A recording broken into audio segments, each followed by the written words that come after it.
Thank you, Handel, and welcome to tonight's edition of the Regional News.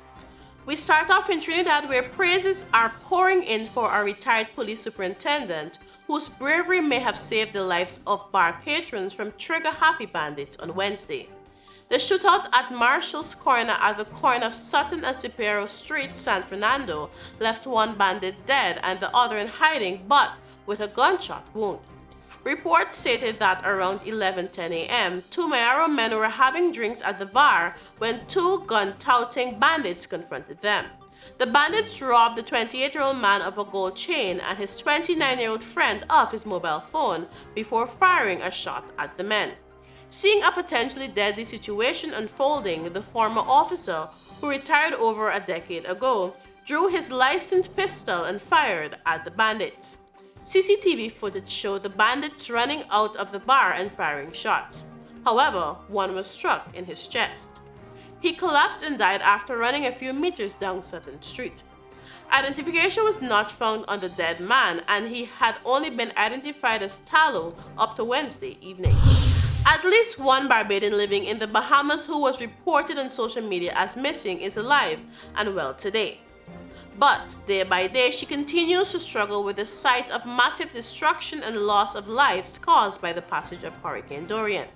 Karen Dial, a former teacher at Earlesley School, was in Freeport, Grand Bahama when heavy rainfall and gusty wind from catastrophic hurricane ravaged community more than a week ago.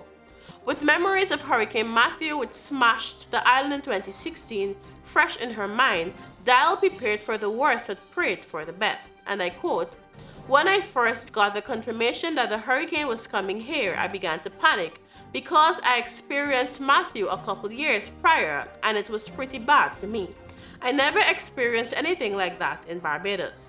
Some of my ex-students and family members could not reach me and reported me missing. I had no internet," end of quote, she reported. The 47-year-old senior educator at Bishop Michael Eldon Anglican Church School recounted her experience, and I quote, "It was 3 days of anxiety, fear, and terror at some point. With Dorian, it wasn't until the Friday and Saturday that it really hit me. The information started coming in from Abaco, which is to the east of us. It was at that point I knew it was going to be bad. I don't think I can find a word to describe my exact emotion. I packed up and went by my friend and her husband's home," end of quote, she said.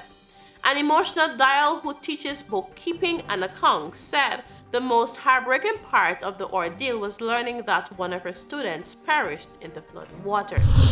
And finally, a man has appeared in court for committing a grievous sexual assault on his wife with a broom handle. The 37-year-old man from Princestown appeared in Rio Claro Magistrates Court on Wednesday. Magistrate Indira Mazir-Gosin read the charge that on Saturday he committed a grievous sexual act on his wife. Another charge was that he also assaulted her by beating. Charges against people in the Princestown Magisterial District are being heard in the Rio Claro Court. The building is to be demolished because of structural damage caused by last year's 6.8 magnitude earthquake. And that is it for our regional news this evening. Back to you, Handel.